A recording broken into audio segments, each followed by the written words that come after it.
Esta palavra que eu trago para vocês hoje foi-me aberta em oração e traz um alerta para todos aqueles que estão orando, buscando em Deus milagres, estão precisando de ajuda, estão precisando de resposta à oração e não sabem por que não obtêm aquilo de que tanto necessitam ou que tanto esperam. A palavra que se abriu, ela está em Eclesiastes capítulo 5, capítulo 11, versículo 5. E ela diz assim, na versão King James: Assim como não conheces o caminho do vento, tão pouco como o espírito entra no corpo que se forma no ventre de uma mulher, do mesmo modo não podes compreender as obras de Deus, o Criador de tudo o que há. A palavra de Deus está mostrando aqui que o Senhor, Ele tem a forma dele agir, dele operar, e nós não temos a capacidade de compreender como é isso. E muitos de nós estamos limitando a Deus, até mesmo pensando que o Senhor não tem a capacidade de resolver problemas ou solucionar empecilhos da nossa vida. E muitas vezes temos a capacidade até mesmo de pensar que Ele não nos ouve. A palavra que complementa está em Isaías capítulo 55. Isaías 55. O versículo 8 e 9. Está escrito assim, Isaías 55, versículo 8 e 9. Afinal, os meus pensamentos não são os vossos pensamentos, e os vossos caminhos não são os meus caminhos, afirma o Senhor.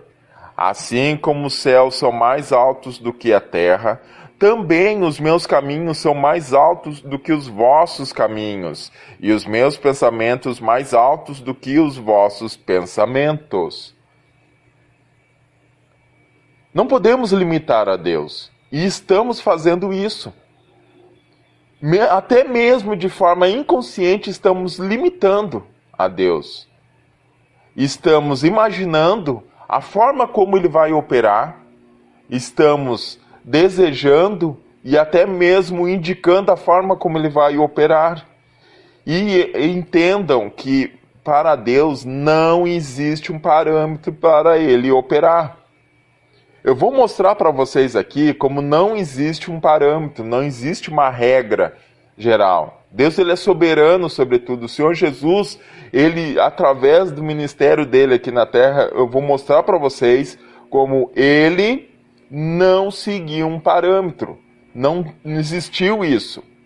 Se você for para Mateus capítulo 17, versículo 24 e 27, você vai ver que o Senhor Jesus com os seus apóstolos estavam passando perto de um templo e os cobradores de impostos do templo foram perguntar para Pedro: olha, o teu mestre não paga o imposto para o templo?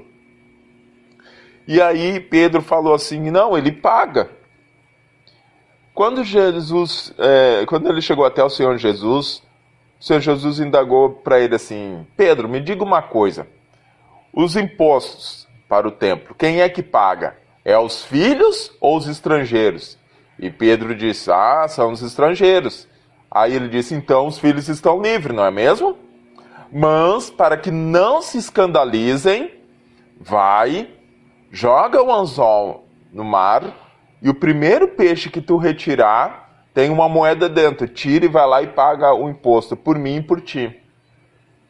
Ora pois, a palavra de Deus diz que algumas mulheres serviam ao Senhor Jesus com seus bens, com suas fazendas, e o responsável por levar o saco onde era colocado essas ofertas era Judas, o traidor. Tanto que a palavra de Deus diz que ele roubava dinheiro dali, ele que era responsável por isso. E veja bem, o Senhor Jesus poderia simplesmente ter dito: olha, Pedro, vai ali, pede para Judas pegar uma moeda ali e vai lá e paga o tributo. Não, o Senhor Jesus mandou ele ir lá jogar um anzol, pegar um peixe, que lá estava a oferta que ele iria entregar. Ou seja, não houve um parâmetro. Vou dar um outro exemplo. O Senhor Jesus curou muitos cegos com imposição de mão, né? Mas quando chegou o cego Bartimeu, não foi isso. Ele não foi curado com imposição de mão. O Senhor Jesus cuspiu nos olhos dele e disse: vai e te lava no tanque de Siloé. Quantos que não aconteceram isso? Veja todas as passagens do cego, e todos os cegos foram curados. Teve uns que o Senhor Jesus pegou e disse: não, vem cá. E cuspiu nos olhos e perguntou: tu vê alguma coisa? Não, não vejo, eu vejo só os homens como se fossem árvores, assim. Aí o Senhor Jesus foi lá, limpou os olhos e agora eu vejo claramente. Não há um parâmetro para Deus operar. Não há um parâmetro para poder operar. Então, o que nós estamos fazendo? Nós estamos imaginando a forma como Deus vai operar, e isso demanda um empecilho para Deus operar, porque tu vai acabar te frustrando, vai acabar imaginando, não, vai ser dessa forma, e não é assim que acontece. A palavra de Deus não diz isso. Na verdade, o Senhor Jesus, quando ele nos dá as promessas dele, ele nos encarrega de mantermos a oração, vigilante na oração, mas ele tem que primeiro verificar o que nós pedimos e para quem nós pedimos. Olha só. Muitos estão querendo a bênção, mas não querem o abençoador, e é por isso que não recebem. Lá em Tiago, capítulo 4, o apóstolo Tiago está dizendo assim, ó: pedis e não recebereis, porque pedis mal para gastar em vossos deleites. Então, quando se lê essa palavra, pensa: essa palavra é para quem pede ali, aí ganha bens e vai gastar tudo na farra, isso, aquilo. Não só isso. Por exemplo, saúde. Enquanto você está aí enfermo, tem essa enfermidade, esse problema, você está aí junto de Deus, orando, tá meditando na Bíblia, buscando, né? Aí na primeira oportunidade que o Senhor te cura, tu vai simplesmente fazer como os 10 leprosos fizeram. Os 10 leprosos lá em Lucas, capítulo 17. Eles foram até o Senhor Jesus, e o Senhor Jesus curou eles. E o Senhor Jesus vão e se apresentam lá ao sacerdote lá. Como diz a lei de Moisés, eles foram. Porém, dos 10, somente um samaritano, voltou glorificando a Deus. E os outros? Foram fazer o quê? Entenderam? Olha só, em João capítulo 6, do 22 ao 27, o Senhor Jesus atravessou o mar junto com os apóstolos, e a multidão procurou eles e não achou. E aí, o que aconteceu? Quando eles encontraram do outro lado, ele disse: Senhor, nós estávamos te procurando, como que tu chegaste até aqui? E aí o Senhor Jesus diz assim: em verdade eu vos digo que vós não me procurais por causa dos sinais, mas me procurais por causa que comeste o pão e você saciaste. Olha só. O Senhor Jesus conheceu que eles não estavam procurando por causa dos sinais que aconteceu, por causa do todo o aprendizado. Eles estavam procurando porque quando foi na multiplicação de pães, eles comeram e deve ter sido muito saboroso, se alimentaram, e é por isso que eles estavam procurando. Ou seja, procurando a bênção, não um abençoador. Olha só, o Senhor, Deus sabe fazer a obra. Não precisamos ficar imaginando como Ele vai fazer a obra. Na verdade, nós temos algumas promessas a respeito das nossas petições e que eu quero mostrar para vocês. Primeiro, a primeira carta de Pedro, capítulo 3. Primeira carta de Pedro, capítulo 3. O versículo é o 12. Está escrito assim, ó: porque os olhos do Senhor estão sobre os justos, e os seus ouvidos estão atentos às suas orações. Entretanto, a face do Senhor volta-se contra os que praticam o mal. Então, uma vez que ele está atento, se tu é justo, foi justificado pelo sangue de Cristo, ele está atento às tuas orações, ele sabe. Ele já sabe. Ele sabe, na verdade, a palavra de Deus já diz assim, ó, que antes mesmo de nada pedir, o Senhor já sabe o que é necessário. E em Efésios capítulo 3, versículo 20, o Senhor diz assim, ó, que ele é poderoso para fazer muito mais além daquilo que nós pedimos ou pensamos. Olha só como ele tem noção do que nós precisamos e como fazer a obra. Então não temos a necessidade de ficar anulando o Senhor. Em 1 João capítulo 3, versículo 21 e 22. 1 João capítulo 3, versículo 21 e 22. Olha o que está escrito. Portanto, amados, se o nosso coração não nos condena, temos coragem diante de Deus e recebemos dele tudo o que rogamos, porque obedecemos aos seus mandamentos e fazemos o que lhe agrada. Entendestes?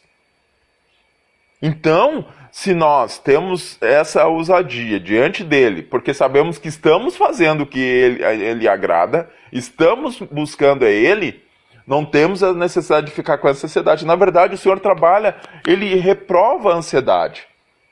Lá em Hebreus, capítulo 10. Hebreus, capítulo 10. O versículo 35 e 38. Está escrito assim, ó. Portanto, não abandoneis a vossa confiança, pois nela há grandioso galardão. Em verdade, eu vos afirmo que necessitais de perseverança, a fim de que, havendo cumprido a vontade de Deus, alcanceis plenamente o que ele prometeu.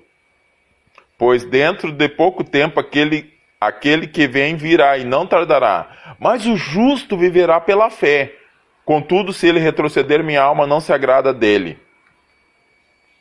Meu Deus! Que palavra forte. No próprio livro de Hebreus está escrito assim, ó, lançando sobre ele toda a vossa ansiedade, porque ele tem cuidado de vós. Na verdade, a primeira carta de Pedro. Lançando sobre ele toda a vossa ansiedade, porque ele tem cuidado de vós. Entenderam? 1 de Pedro, capítulo 5, versículo 7. Lançando sobre ele toda a vossa ansiedade, porque ele tem cuidado de vós. Então, a ansiedade é que nos atrapalha, e atrapalha a Deus. Lá no livro de Filipenses está escrito assim, ó, não fiqueis ansiosos por coisas algumas. Ante as vossas petições, sejam tudo conhecidos diante de Deus pela oração e súplica com ação de graças. E a paz de Deus, que excede todo entendimento, guardará os vossos corações e os vossos sentimentos em Cristo Jesus. A ansiedade faz com que a mão do Senhor tenha que ficar parada.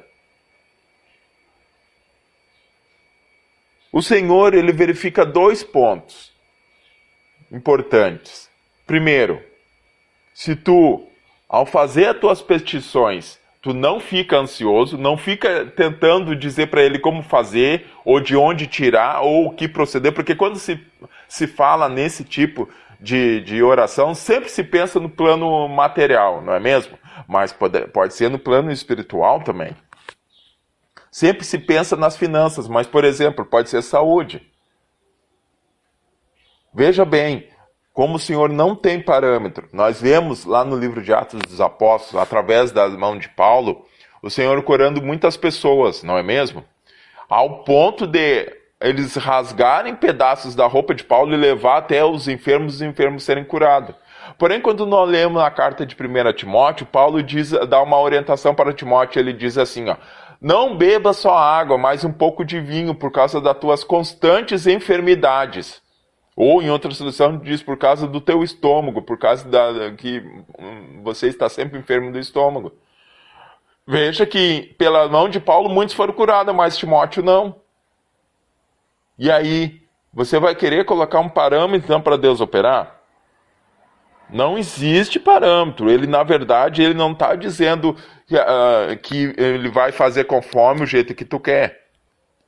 Para encerrar, aonde nós começamos lá em Eclesiastes capítulo 11, olha o que está escrito. Eclesiastes capítulo 11. abaixo da onde nós lemos lá. Eclesiastes 11:6. Olha o que está escrito. Logo ao alvorecer, semeia a tua semente, e à tarde não repouses a mão, pois não sabes qual das duas obras vai prosperar, se é esta ou aquela, ou ambas serão boas. Entendeu? Ele está dizendo assim, ó, aquilo que tu depositou, aquilo que tu te empenhou, que tu verificou, tá de acordo com a palavra de Deus, mantenha isso em oração e não retire a tua mão, porque tu não sabe como é que vai acontecer. E quando ele diz aqui na semente, ele está dizendo, pois não sabe qual das obras que vai prosperar, se uma ou se outra ou se ambas. É Deus que determina isso. Ele chega ao ponto de dizer assim, ó, não cuideis do dia de amanhã, porque o dia de amanhã pertence a Deus. E qual é que um de vós, com todo o seu cuidado, pode acrescentar centímetros à sua altura? Ninguém pode. Entenderam? Então não limite a Deus. Quem foi que diz que necessariamente para você ser curado, tem que ser com a imposição de mão de alguém muito ungido? E se Deus quiser fazer a obra na sua vida através dos médicos? Você vai limitar ele? Não seria um milagre também? Não seria aquilo que tu espera? E se ao contrário, não for através dos médicos, e se for através da oração da tua fé, não é milagre também? Muitos leem errado, porque dizem, porque Asa foi consultar os médicos em vez de buscar a Deus e morreu leso dos pés. Não pegue um versículo isolado e coloque como parâmetro para Deus. Asa, na verdade, não estava bem com Deus. E aquilo que aconteceu com Asa ali foi decorrente da atitude que ele tomou. Errada em relação a Deus. Então não tome esse como parâmetro. Amém? Que essa palavra abençoe a todos em nome de Jesus.